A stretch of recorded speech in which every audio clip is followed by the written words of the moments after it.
Ravi. I'm founder of Trading for Tomorrow, and I'm sure most of you have probably heard and seen these before. I just go through sort of what I see in the macro outlook, and then in part two, there's some chart analysis as well on just a few of the products that I trade. Okay, so let's crack on. Okay, so what an interesting week we had last week. Central bank meetings, data, it really sort of just had the markets all over the place, and investors are now finally waking up to what I've been writing in my daily newsletter and these weekly posts for a while now. The US economy is weaker than it appeared. Data at the end of the week is now starting to confirm this. Again, as I've been forecasting, unemployment is increasing, and Friday surprised most, because it jumped 0.2%, but not me really, I must admit.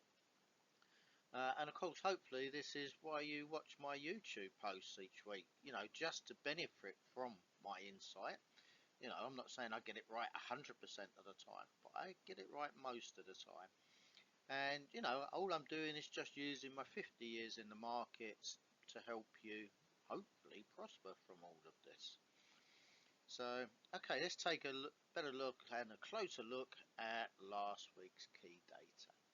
Right, so first, central banks. Now they're continuing to, just proves I'm not AI, diverge at the moment. Although I've got to say, I think sometime next year that they'll all be back in step again. So we had the Fed leave rates unchanged, which quite possibly they could now regret. And of course that adds more weight to my expectations of a 50 basis point cut in September. And even some of the institutions are now changing their tune and starting to agree with me. Bank of England cut rates as expected, and the Bank of Japan hiked rates also as expected. So, when we look at some of this data, I mean, the US manufacturing data came in lower than consensus. Consumers are cutting back, but it's not just in America. I mean, it's around the globe, that we're starting to see some cutbacks, and it's higher prices, obviously, that's doing that. And then, of course, Friday's unemployment jumped from 4.1% to 4.3%, which technically is now a warning of a recession. Now, I doubt that that's going to happen. However, this soft landing that we've all been expecting in the US is in danger. And you can see that there's going to be a few bumps on the way, whether they can still achieve that or not. Only time will tell.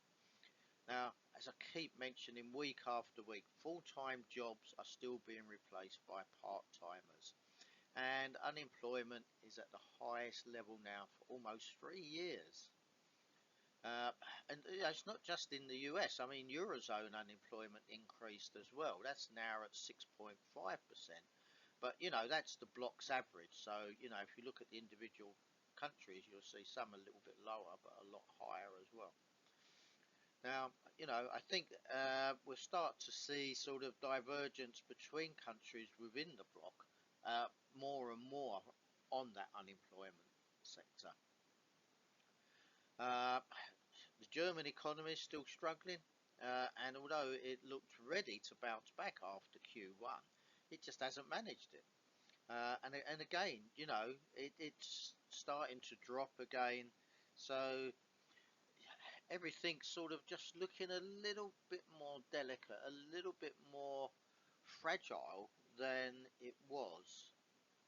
It's amazing how quick people's perspectives can change on the economy. Okay, so the UK economy is actually looking more promising, I would say, although I doubt it's going to last. If the US and Europe start to contract, then the UK will as well. And when we go on to China, real estate values are still falling. Of course, that's impacting local governments as they funded most of the building. And they've cut rates a couple of times. Well, they've cut the sort of short and longer dated rates, but it's still not going to be enough. Especially with weaker global demand around the corner.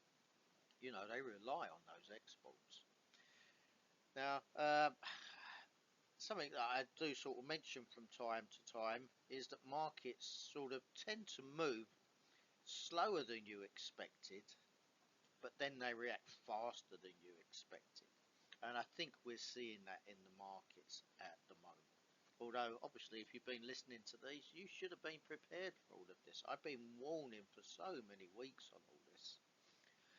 And we can see, when we look at that, now it's starting to impact the stocks. I mean, indices especially.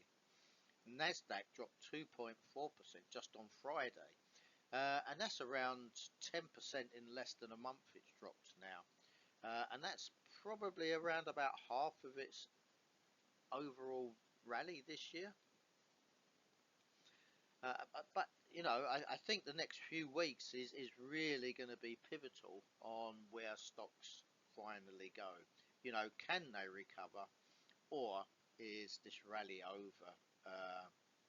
And people are getting more concerned about economies. So it seems to me, sort of during my trading last week, that gold is acting more like a risk-off trade again. It was a bit of stocks down and gold up. WTI certainly got sort of whacked by it. It fell $6 in 2 days. Now, possibly that's partly because of OPEC comments or OPEC plus comments, but I think it's more on fears of weaker demand. And the dollar had been recovering quite well, but that stopped as expectations of Fed rate cuts have now increased. Now Friday, the euro had a big spike. It's unclear sort of why, I would say. The only thing I can think of, it's that sort of coming back to expectations of when rate cuts are coming. And perhaps, it's a little bit sort of more further down the road before the ECB is going to be able to cut again. Inflation is sticky, but in my mind it's manageable. I think central banks just need to be a little bit more flexible, at sort of, or they just risk cutting too late or or slow. And of course that's going to cause economies to weaken faster. Now, I must admit, I do like saying "I told you so," and I know I shouldn't, but so far I've pretty much nailed it. And you can go back even to last year for this. And I must admit, last week was probably one of the best of my whole career. And probably the biggest winner was just being short of indices, and I just let them run and run, so that did work very well for me. But I did some other really good trades as well. A couple not so good as well though. Now, Bitcoin's being what I call trumped at the moment. The reason I say that is, after his comments last weekend, it rallied back over 70,000. Unfortunately, now with Harris polling well, his re-election is a little bit more in doubt, and of course that caused Bitcoin to have a sell-off. And that came down to close around about 62, 61k. When we're sort of talking about the US election and all that, I just feel that Harris at the moment is, voters are excited. Biden's out, Harris has taken his place, and although she's probably got things going for her at the moment, that novelty factor comes into play, I believe. And when it comes to sort of having to put your vote onto that piece of paper or electronically, however they're doing it, I think, that's sort of when it all comes back to reality and you ask your question, who do I really want as president? And, as we've seen over recent years, the polls aren't very accurate and they're rarely right these That said, Harris raised $310 million in July, and that was more than double Trump. But again, I think some of that come from the sort of the Biden donors, and others again, as I mentioned, that novelty factor. I do expect that to really slow down now, and probably they're going to come back on more on par for the contributions that they'll get. Now, looking forward to this week, we've got key data, and I'm just sort of focused on some of that. So we've got the Bank of Japan minutes, also it's PMI, but it's PMI week, so we're going to see that for many countries. Royal Bank of Australia has their rate decision, and that could be a hike. Yes, I said a hike, but it's only a could. And India may cut, so yes, may cut. So again, you're just seeing that contrast between central banks at the moment. In the Eurozone, they got some inflation data out on retail sales. UK also has retail sales. Germany's got inflation data. China's releasing trade and inflation data. And of course, just keep your ears open for any news on Iran attacking Israel and the level of that attack and how they do that as well. And just a reminder, it's August. As I keep saying, lower volume, higher volatility. Be prepared. Think about your risk in your trades. We tend to say that August is for the needy and greedy, the same as December. I must be one of the sort of the greedy because yes, I'm still trading. But even I slow down. I sort of cut my sides down. I widen my stops, which is a good thing, I think. But what you've got to do is make sure that you're not increasing the overall potential loss. So if you usually do a 10 lot for say 20 points, you can do a 5 lot for 40 points, as long as you believe you can get an 80-point profit or more if you're right. So just think about these things. You've got to prepare your trades. You've got to rationalize. You've got to calculate, work out what you're going to do and how you're going to do it before you put your trades on. Okay, so I hope you've enjoyed this, and I'm now going to move on to the second part where I do some chart analysis. There's just another couple of slides coming first. Now, I just want to sort of just talk a little bit here about my services that I offer. So there's a daily newsletter that includes global news, headlines, my views, full articles. That is a subscription service.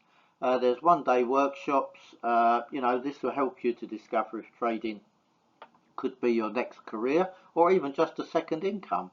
Otherwise, maybe you're already trading, but there's a few gaps that you'd like to fill in, and I can help you with that because that will accelerate your trading and your performance. And then there's a 1 week intensive course, that's going to make you feel competent and confident after just 1 week. It's going to give you those foundations that you need to build your trading career on. And, if you've got that in a trader, we'll find it. And now that does also include a free trading challenge. Then I do a Flexi Masterclass, which includes 6 weeks of guided learning. They can be split up, you don't have to take them all at once. And this is designed to provide you with all the knowledge and trading tools that you're going to need to navigate any market and also on any asset class. I trade them all. And as I say, you can spread those weeks out over months if you need to. It's no problem for me. And again, that does include a free trading challenge. Now, trader mentoring, I'm doing more and more of this. And, this is to help you reach that next level time and again. And, I'm doing much more in the way of one-on-one sessions right across everything that I'm doing now rather than sort of looking for big groups. I do provide a lot of trader educational content to individuals, exchanges and brokers. And as you know, as I mentioned earlier about the trading challenges, you know, if you're looking for a funded trading account, then you know you can contact me for details just about the ones that I use, or you know you can sort of take one of the courses where I'll give it to you for free at the end of it. Okay, so then moving on to our disclaimer, just to make you aware that trading does involve the potential risk of loss of capital and is not suitable for everyone, although hopefully it is for you. And many companies provide leverage, so just be aware that you can lose substantially more than that initial investment. Everything I include in here is just purely for educational purposes. I'm not trying to encourage you to trade or invest. That must be your decision. And of course, you know, before you make that decision, you've got to consider the risks involved, definitely your financial situation, your level of experience, and your risk appetite. And of course, it's important that you only risk capital that you're prepared, but also that you can afford to lose. And if you've got any doubts whatsoever, seek independent financial advice and do that before you risk your capital. So many people come and find me after they lost money, which is sad. You know, they should come to me before. And yeah, so listen, that's it for part one. I hope to see you in part two, where I'm going to do some technical analysis.